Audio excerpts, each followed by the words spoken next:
quero que você abra a sua Bíblia em 2 Crônicas, capítulo 20. Gostaria que você não deixasse nada distrair você. Você veio aqui para ouvir a palavra, você veio aqui para adorar o Senhor. Concentre a sua mente no Senhor. Deus trouxe ao meu coração uma palavra muito especial sobre esse texto. Eu vou nessa noite falar tudo que o Senhor quiser que eu fale aqui. Ele, na verdade, eu peço que Ele fale através de mim. Então, lemos assim, 2 Crônicas, capítulo 20, versículos 14 e versículo 15. Repetindo, 2 Crônicas, capítulo 20, 14 e 15. Que o nosso coração seja um altar de louvor, de adoração ao nosso Deus. Que maravilha quando Deus encontra altares. Que você seja um altar do Senhor. Que não falte no teu coração esse jardim de Deus, onde Ele possa trazer as tardes a sua presença. Amém. Então lemos em 2 Crônicas, capítulo 20, versículo 14 e 15, diz assim: Então veio o Espírito do Senhor no meio da congregação sobre Jaziel, filho de Zacarias, filho de Benaia, filho de Jeiel, filho de Matanias, levita, dos filhos de Asaf. Disse: Dai ouvidos, todo Judá, e vós, moradores de Jerusalém, e tu, ó rei Josafá, ao que vos diz o Senhor. Não temais, nem vos assusteis por causa dessa grande multidão, pois a peleja não é vossa, mas de Deus. Pode sentar, queridos irmãos.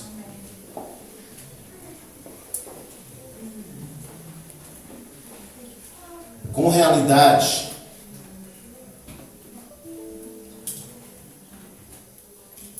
a vida tem tempos de guerras. Todos nós vamos experimentar em algum momento situações de guerra. E nós precisamos nos preparar para esses dias difíceis. Nós precisamos, espiritualmente falando, nos colocar na presença de Deus, esperando que haverá um dia difícil. E nós precisaremos do Senhor em nosso favor.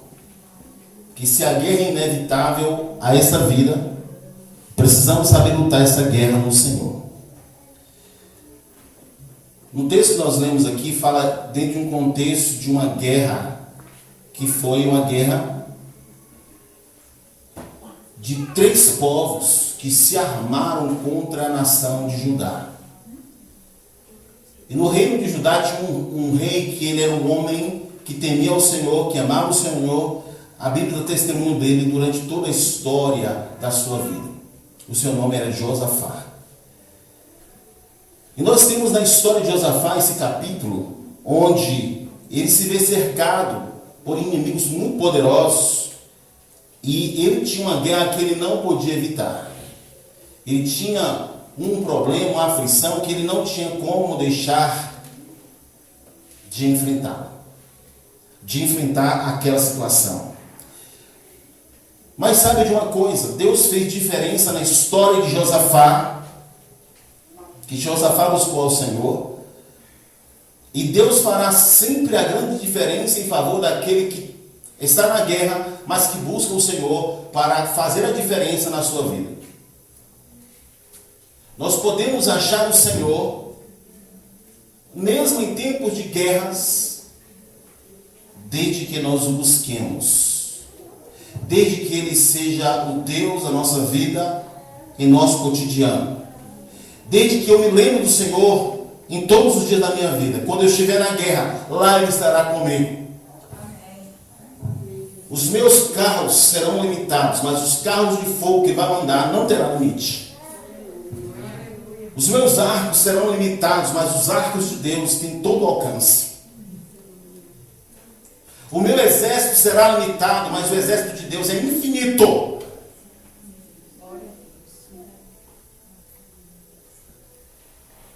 O meu general, tratando de mim mesmo, ele tem limitações, apesar das suas estratégias, mas aquele que é o general de todos os generais tem estratégia certa.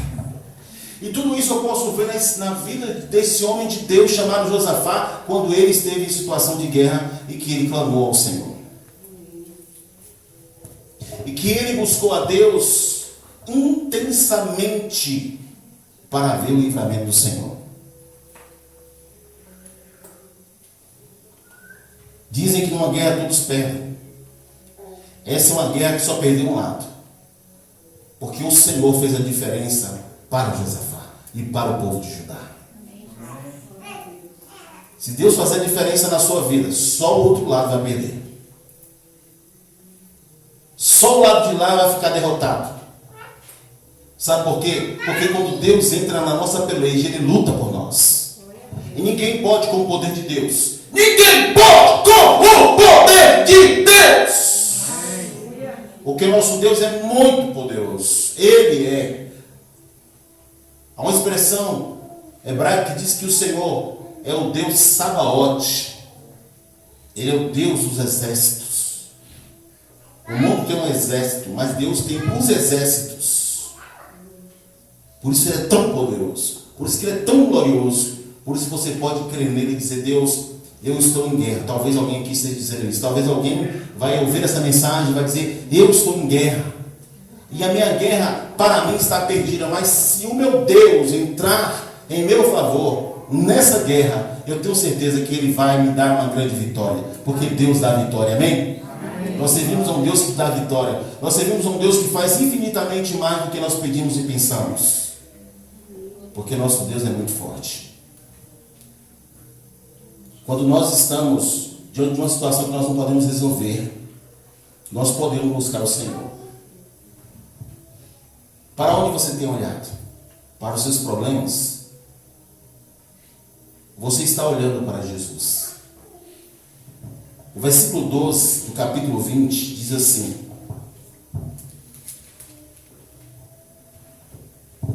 versículo 12 diz assim, aqui Josafá estava orando, ele vem na sua oração trazendo um relatório para Deus. Interessante isso, né? Tem gente que fala com Deus sem nenhuma intimidade. Josafá fala assim: olha Deus, eu estou com medo. Daqui a pouco eu vou ler o texto para você, deixa eu contextualizar. Oração de Josafá: Deus, eu estou com medo. Porque vem uma multidão aí contra o meu povo e contra mim que eu não tenho como lutar. Que eu não tenho como batalhar essa guerra. Eu estou com medo e todo Judá está com medo. Porque o inimigo é poderoso. Mas olha o versículo 12. Olha o que ele diz aqui na oração. Ah, nosso Deus, acaso não executarás tu o teu julgamento contra eles? E ele continua: porque em nós não há força para resistirmos a essa grande multidão que vem contra nós. E não sabemos nós o que fazer. E olha como ele vai concluir a oração. Porém, os nossos olhos estão postos em ti. Quando nós estamos com medo, o nosso raciocínio é bloqueado. E a nossa criatividade vai pelo ralo.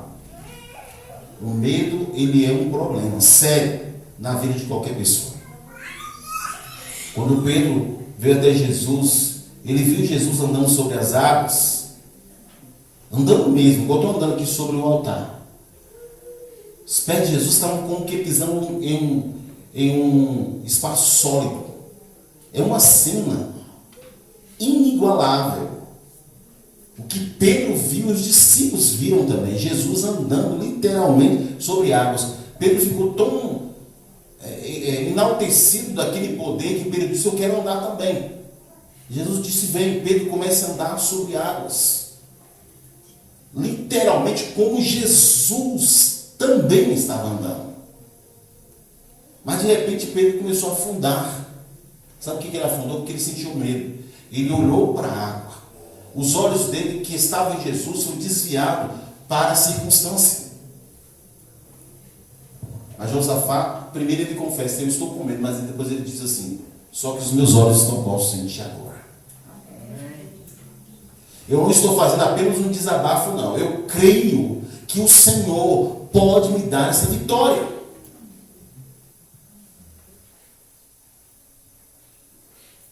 Eu sei que alguns de vocês estão enfrentando guerras. Eu não sei. Deus me deu essa palavra.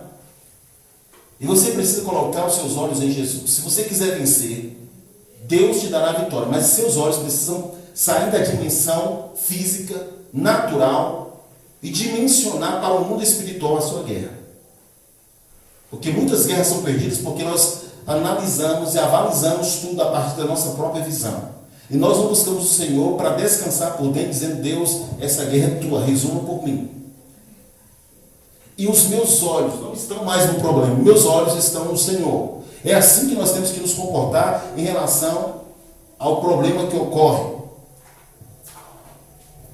Então, Josafá apresenta o problema ao Senhor, ele confessa o seu medo, mas ele diz: a solução vem do Senhor. Porque os nossos olhos estão postos em ti. Amém.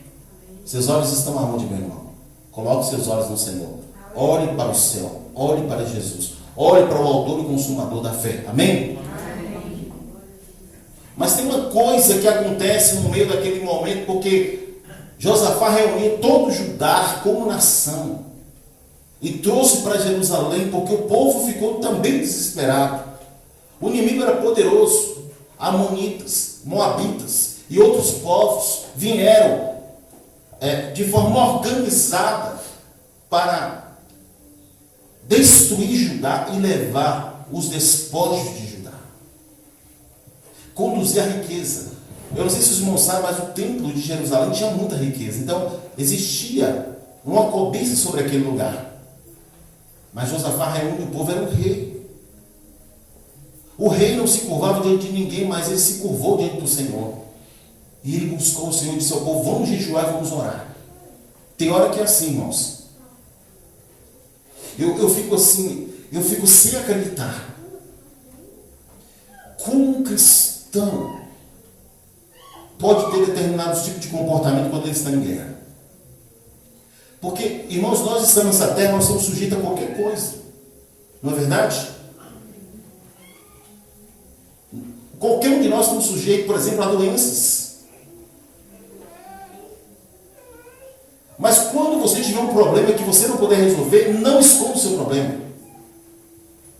Peça ao seu pastor, peça à sua igreja, peça aos pastores, para que dobre os joelhos por você. Esconder o problema é poder dizer também assim: eu estou negando que Deus pode mudar essa história. Sabe que tem muita gente sepultada porque não buscou vencer a guerra. Se entregou. Não confiou no Senhor como deveria. Precisava ter buscado ajuda, precisava ter buscado o exército de Deus para lutar espiritualmente. Por isso, muita gente perdeu a guerra. Existem guerras que nós não podemos lutar sozinhos. Se esconder é aceitar a sentença de morte.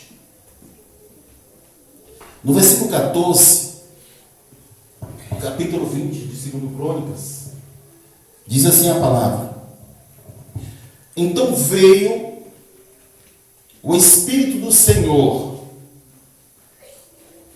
no meio da congregação, que era o povo reunido, sobre Jaziel, filho de Zacarias, filho de Benaia, filho de Jeiel, filho de Matanias, levita, dos filhos de Asaf. O Espírito de Deus, no meio daquele momento em que o povo buscava a direção do Senhor, veio sobre um homem que estava ali entre o povo. E quando o Espírito Santo vem, ele traz uma palavra para nós. E a palavra do Espírito Santo para nós, que é a palavra de Deus, muda o nosso campo de visão.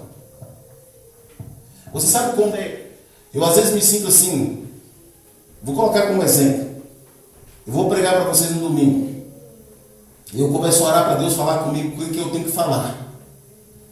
Mas quando o Espírito Santo fala comigo, irmãos, ele muda completamente o meu campo de visão. E eu sinto segurança do que é para eu falar. E eu não preciso de nenhuma autoridade mais. Essa autoridade é suficiente para eu pisar em cima de um exército. Com a mesma ousadia que eu prego nessa noite, eu poderia pregar para uma multidão de milhares de pessoas. Porque o Espírito Santo é que faz o trabalho de Deus. Porque Ele é Deus. O Espírito Santo, quando Ele muda a nossa visão sobre o problema, é por quando Ele ministra a palavra no nosso coração. Quando nós recebemos a palavra no coração, nós recebemos a segurança de como nos conduzirmos em relação à guerra. O Espírito Santo disse, através do profeta, eu vou dar a vitória. Quando você lê no Novo Testamento, todas as vezes que o povo de Deus se reunia para buscar o Senhor em oração, o Espírito Santo falava.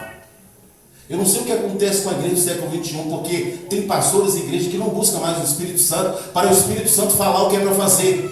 Talvez por isso nossas igrejas estão morrendo, talvez por isso tantos crentes carnais, talvez por isso tantos crentes distantes de Deus, tantos crentes que não oram, que não jejuam, que não lêem a Bíblia, tantos crentes que parece que não vieram ao templo, vieram a uma reunião convencional, porque nós não temos buscado o Espírito Santo. O Espírito Santo foi dado para a igreja. A igreja era Pedro, era Matias, era Levi, um punhado de gente tímida. Quando o Espírito Santo foi derramado em Pentecostes, eles se tornaram uma arma de Deus no mundo. O que Pedro e Paulo fizeram em alguns anos, a igreja não consegue fazer com todo o povo que tem hoje, porque é a obra do Espírito Santo. Aleluia. Porque todo o trabalho do Espírito Santo, quando essa igreja começar a buscar mais o Espírito Santo, nenhuma alma vai resistir mais. Toda essa resistência que nós temos é espiritual. E o Espírito Santo vai quebrar toda a resistência e vai trazer aqueles que têm um coração aberto para servir a Ele e adorar o seu nome nessa casa, que é casa de oração. Aleluia. Aleluia. Você tem buscado o Espírito Santo? Amém. Você tem que buscar o Espírito Santo, porque é o Espírito Santo que dá força para você. É o Espírito Santo que levanta você. É o Espírito Santo que dá a você a visão de Deus, a visão dos céus. Você pode não estar vendo com seus olhos naturais, mas nesse lugar, essa cheia da glória de Deus, aqui tem anjos andando para lá e para cá, para ministrar as bênçãos de Deus sobre sua vida. Você crê? Então você precisa ter os olhos do Espírito para que você possa enxergar tudo que Deus tem para fazer aqui nessa noite em sua vida. Deus tem para a sua vida nessa noite uma palavra que vai mudar o seu campo de visão. A palavra do nosso Deus nos ensina a que nós não tenhamos temor pelo inimigo. O versículo 15 diz assim: e disse, dai ouvidos todo Judá, e vós moradores de Jerusalém, e tu, ó rei Josafá, ao que vos diz o Senhor, não temais, nem vos assusteis por causa desta grande multidão, pois a peleja não é vossa, mas de Deus. Deus está dizendo para você não temer os inimigos. Se você for enumerar os seus problemas, as dificuldades que você tem enfrentado, elas irão impedir você de ir adiante.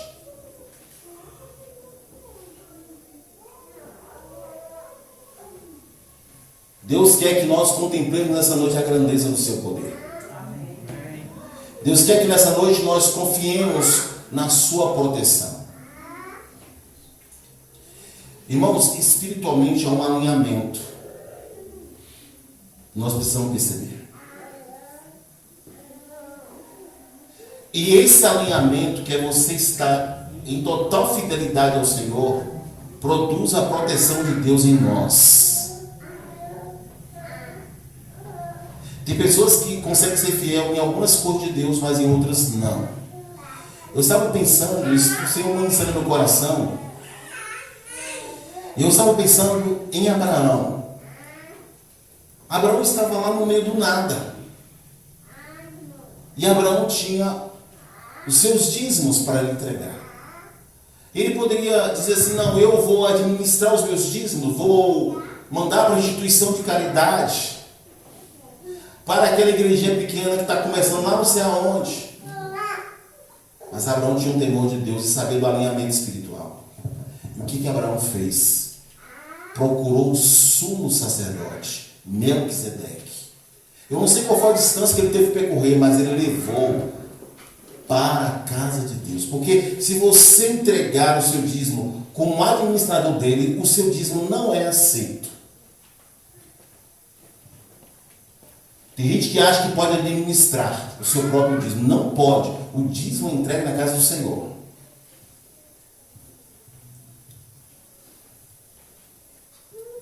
Você quer estar na bênção de Deus? A Bíblia diz assim: trazei todos os dízimos à casa do tesouro.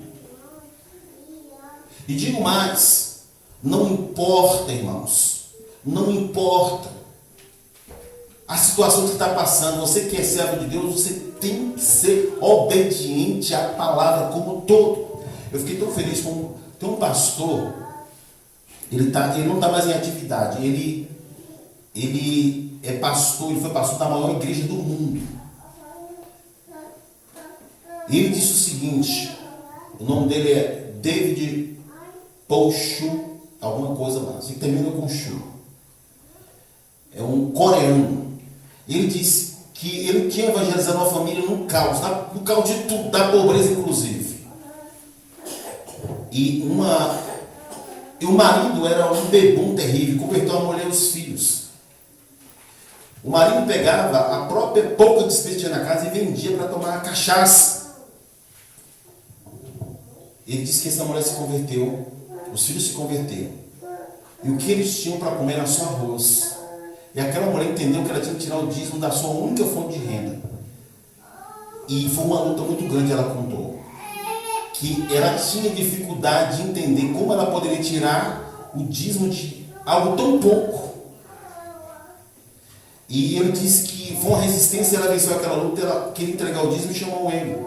E ele olhou assim, viu a situação, bem que eu poderia desconsiderar, falou: não, irmão, você só tem arroz, deixa isso aí para você. Mas ele entendeu que era um princípio de Deus e ele recebeu o dízimo do arroz. Você quer saber? Hoje essa família está extremamente abençoada. Porque se você não compreendeu o princípio de Deus, você não... Tem pessoas, irmãos, que não vão prosperar por falta de fidelidade. Porque não importa se você ganha 10 reais, 100 reais, 1.000 reais, 3.000, 10.000, a fidelidade não tem a ver com o valor. A fidelidade tem a ver com o coração. E você tem que aceitar o desafio da fé. Porque nosso Deus, ele tem olhos e vê, tem ouvidos e ouve, e se move. E sabe se nós somos fiéis ou não. Eu quero ter mais para poder ofertar e dizimar mais. Porque eu não prego para vocês o que eu não vivo. Eu também entrego os meus dízimos, eu nem pego, porque o dízimo é uma primícia. Irmãos, o dízimo é uma primícia. A gente não dá dízimo de qualquer forma, não. Você tira, antes de pagar qualquer coisa, você tira o seu dízimo. Isso é Bíblia. Você quer que Deus honre você? Honre ao Senhor! Amém. Isso é fidelidade. Gente que às vezes não entrega o dinheiro, mas paga, quando vai pagar remédio, não sabe como vai pagar a conta. Você sabia que Deus protege você até das doenças?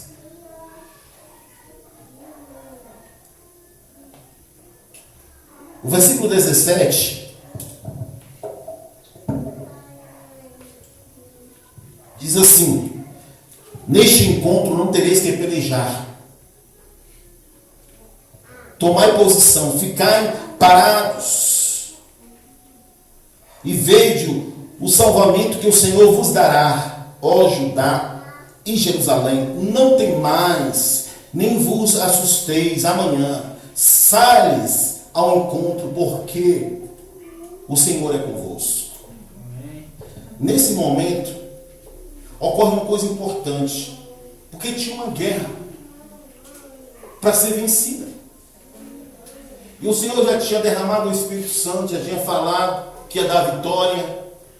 Mas aqui acontece uma coisa importantíssima. O rei pergunta: Deus, e como é que vamos lutar? Isso é orientação, irmãos. Deus disse: eu não vou fazer nada. Nessa guerra, não. Essa guerra eu vou lutar sozinho. Porque às vezes Deus fala assim: eu vou dar vitória e você sai fazendo as coisas do seu jeito. Não é do seu jeito. Como é Deus que é para lutar essa guerra? Como é? Qual a estratégia? Como é que é para lutar essa guerra, Senhor? É assim. É assim. Não é por sua conta. Porque quem é servo de Deus não tem mais vida própria. Sabe o que significa a palavra servo? No grego a palavra doulos. Doulos significa escravo. Um dia eu entreguei voluntariamente a minha vida para Jesus para ser escravo dele. Eu não tenho mais vontade. Ele que vai dizer qual é a vontade. Então quando eu começar a mandar na minha vida, ele deixou de ser o Senhor da minha vida. Ele só vai ser o Senhor da sua vida se você deixar ele mandar. Se você deixar ele orientar, e Deus orientou, vocês não vão fazer coisa alguma nessa guerra. Vocês apenas vão tomar posição. Vocês vão naquele lugar tal, vocês vão ficar lá olhando o que eu vou fazer. Atenção.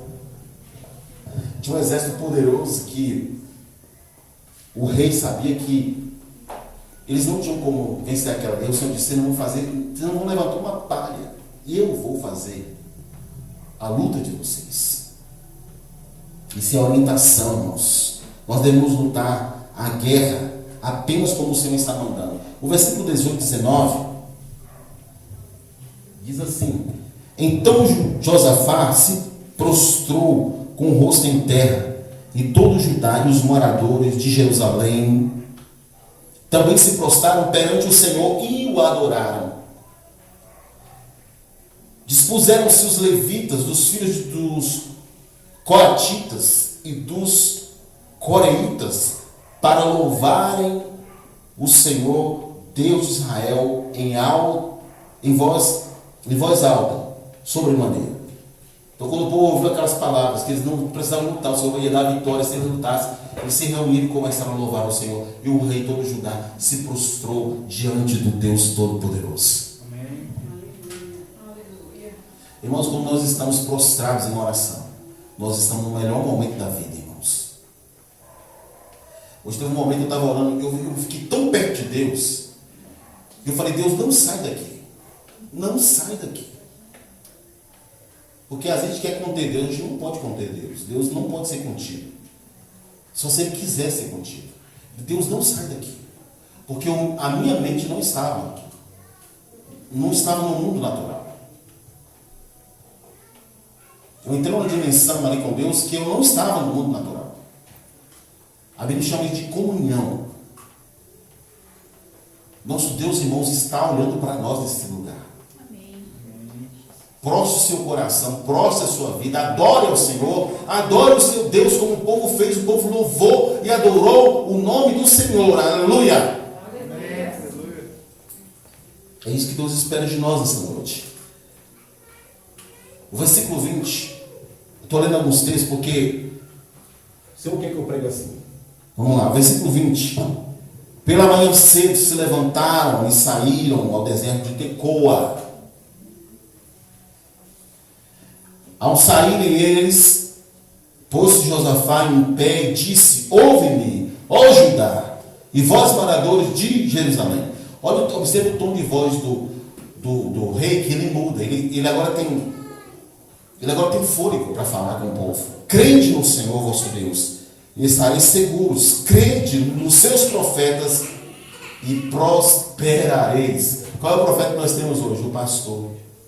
A palavra de Deus. Esse é o profeta. E Deus pode levantar no nosso meio outros profetas também. Todo crente no Senhor, ele pode ser um profeta. Então, nesse texto, eu enxergo aqui a promessa do Senhor. Eu enxergo Deus dizendo: creia na minha promessa. Creia nos profetas. Creia nas minhas promessas. Quando eu creio na promessa de Deus, significa que eu estou lutando, mas eu estou lutando espiritualmente. Quando eu creio na promessa, eu não estou lutando com as minhas próprias forças. Eu estou lutando conforme o que a Bíblia diz que é para a minha vida. Aquilo que Deus diz que quer fazer na minha vida. Quando eu creio na promessa, a batalha já é vencida na oração. Quando Josafá curvou-se na oração, juntamente com o povo do Senhor, ali Deus deu a vitória na guerra. Ela só precisava concretizar. Mas a vitória já tinha acontecido espiritualmente falando. Porque o povo se prostrou diante do seu Deus. E digo mais: como você tem lutado as suas guerras? A luta, irmãos, a luta, ela é passageira. Mas se nós não lutarmos com o Senhor, a gente vai sair arrebentado de algumas lutas. O medo, a solidão, é apenas um vale. Confie no Senhor, na sua promessa. Aleluia. Vou contar uma história linda para vocês aqui. Prestem muita atenção. Eu até fiz um comentário no culto de quarta-feira, que o culto de quarta-feira foi uma bênção. Quero convidar você a não perder os cultos de quarta-feira também. A Bíblia fala sobre um homem chamado Jacó. Vocês sabem do contexto que Jacó saiu de casa fugindo do irmão, porque ele mesmo tinha aprontado. E Jacó vai para a casa do seu tio Labão. Labão era um homem sem caráter. E na casa de Labão, Jacó se tornou empregado, trabalhador de Labão. Sabemos que Jacó trabalhou 14 anos, 7 por Raquel, e acabou se casando com Lia, porque foi enganado, e trabalhou mais 7 anos de graça para casar com uma mulher que já tinha trabalhado 7, que não teve a mulher, então foi para 14 anos para casar-se com Raquel. Jacó com 40 anos de idade, Jacó não tinha nada. Jacó só tinha as mulheres e os filhos, mais nada. Jacó era um homem pobre. Deus falou com Jacó. Deus deu uma estratégia para Jacó. Jacó chama Labão. Você sabe que naquela região os animais geralmente têm uma cor lisa. Costuma nascer crias salpicadas e listradas, mas geralmente as crias, elas são lisas, porque o rebanho é liso. Liso o pelo, a cor do pelo. Então, Jacó chama Labão um certo dia e diz assim: Labão, eu quero falar sobre o meu salário. E eu tenho uma proposta para você. Eu quero que o meu salário seja apenas as crias que nascerem salpicadas e listradas. Labão viu aqui uma proposta vantajosa para ele, Labão. E Labão considerou aquilo consigo e disse assim: essa proposta é boa. O que Labão fez? Tirou todas as ovelhas que tinham salpicadas no rebanho e levou para bem distante de onde Jacó estava e deu o rebanho para Jacó. Jacó pega, pela orientação de Deus, ele retirou varas de álamo, de aveleira e de plátano. Jacó removeu as cascas das varas em riscas abertas. pedras e colocou onde os animais tomavam água. Fez uma cerquinha de vara nessa condição. Então as ovelhas vinham malhar e tomar água e ali mesmo concebiam suas crias, e pelo poder de Deus, que Deus orientou a Jacó, as crias começaram a nascer tudo listradas e salpicadas. Amém. Você entende quando Deus orienta você para fazer uma coisa, você tem que fazer quando Deus manda? Pastor, eu preciso hoje ter algumas varas de orientação de Deus? Não. As varas são as promessas de Deus. Elas estão salpicadas pelo sangue de Jesus. Amém. Se você crê na promessa de Deus e ter a orientação de Deus, você vai ter a bênção que Deus deu a Jacó. Você sabe que dentro de algum tempo, a Bíblia diz que Jacó se tornou um dos homens mais ricos do seu tempo. Porque Deus fez com que os animais começassem a nascer listrados e salpicados. Na Bíblia tem mais de 8.000 promessas, e cada uma delas são varas salpicadas e listradas pelo poder do sangue de Jesus. Você crê nisso? Amém. Então você não precisa de varas, você precisa, na verdade, receber e buscar o poder de Deus para a sua vida, em nome de Jesus. Amém? Amém. Louvado seja o Senhor. Não há luta difícil para o Senhor. O Deus de Josafá é o Deus que não perde batalha. Busque ao Senhor. Então Deus veio, colocou um espírito de confusão entre o exército do inimigo e eles lutaram entre si. A Bíblia diz assim, que por 3 dias, o exército de Israel teve o trabalho de carregar os despojos e os gados de tanto que eram do exército inimigo. Eles não lutaram, eles não levantaram uma palha. O trabalho deles foi carregar as bênçãos que aconteceram pelo livramento que o Senhor deu ao seu povo. Às vezes Deus permite situações na nossa vida, como foi para Josafá, onde o inimigo vem assim com arrogância e diz: eu vou acabar com tudo, eu vou destruir tudo. Mas quando nós nos apegamos ao Senhor, como Josafá fez, como Jacó confiou na promessa de Deus, nós vamos poder cantar aquele cântico da vitória de que o Senhor é o nosso Deus. Amém? Amém. Louvado seja o Senhor. Vocês creem no que eu estou falando? Digam amém. Amém. Vamos aplaudir o Senhor, irmãos. O Senhor é bom. Glória a Jesus. Eu quero convidar vocês todos a ficar de pé. Vamos falar com o Senhor nesse momento. Nós vamos buscar o Senhor nesse momento. Você quer que Deus está aqui? Você quer que Deus pode te dar vitória? Então vamos orar com muita fé. Vamos crer no poder de Deus. Vamos crer na bênção de Deus. Amém? Amém. Louvado seja o Senhor Jesus. Então você vai colocar o problema seu na mão do Senhor, seja na casa, na vida de um filho, de uma filha. Eu sei a história de uma irmã que a sua filha se tornou uma prostituta. E ela tinha tanta vergonha, uma família cristã, ver a sua filha se tornar uma prostituta. Era uma situação muito atormentadora. E ela dizia assim: olha, está saindo com os amigos dos meus filhos, com os amigos do meu esposo. Eu já orei para Deus matar a minha filha, porque eu não aguento a vergonha que estou passando. O pastor chamou ela e disse assim: nós vamos orar. Você não vai orar para Deus matar a sua filha. Vamos colocar ela lá no Calvário, porque por ela Jesus morreu. E o pastor contou testemunho que aquela jovem, depois de um tempo, chega no gabinete dele dizendo que havia se arrependido dos seus pecados. Amém. Hoje ela é um dos líderes da intercessão da igreja, porque Deus limpa o homem de todo o pecado. E não há nada que Deus não pode fazer, irmãos. Não há nada. Por isso, nunca amaldiçoe o que Deus pode abençoar. Ore, ore.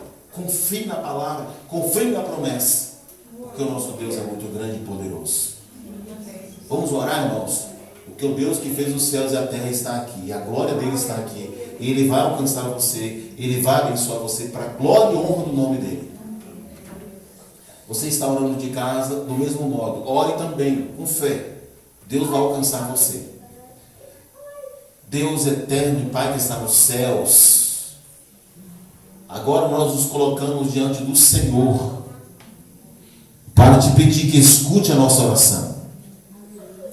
Deus, estenda a tua mão nesta hora sobre todos que estão orando comigo, Senhor. Que o poder que cura se manifeste. Que o poder que liberta se manifeste. Que o poder que salva se manifeste. Que o poder que perdoa se manifeste. Que o poder que dá vitória na guerra se manifeste. Abre os céus, Senhor. Abre os céus, Senhor. E derrama bênçãos sem medidas sobre esta vida. Meu Deus, repreenda o adversário e as suas obras e traz a tua vitória sobre essa pessoa, sobre a sua casa, sobre a sua família. Pai, cura essa doença terrível, cura com o teu poder, Senhor. Deus, alcance, Deus, aquela pessoa que está triste, abatida, angustiada. Senhor, arranca essa tristeza desse coração, aumenta a fé dessa pessoa, traz vida, porque por ela o Senhor também deu a vida naquele calvário de dor e de sofrimento.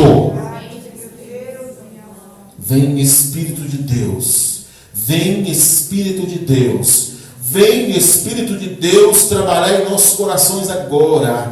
Vem Espírito de Deus trazer libertação. Vem Espírito de Deus trazer a tua glória, a tua presença. Vem Espírito de Deus fazer a grande obra que eu não posso fazer, que essa igreja não pode fazer por si mesma, mas que o teu poder pode fazer.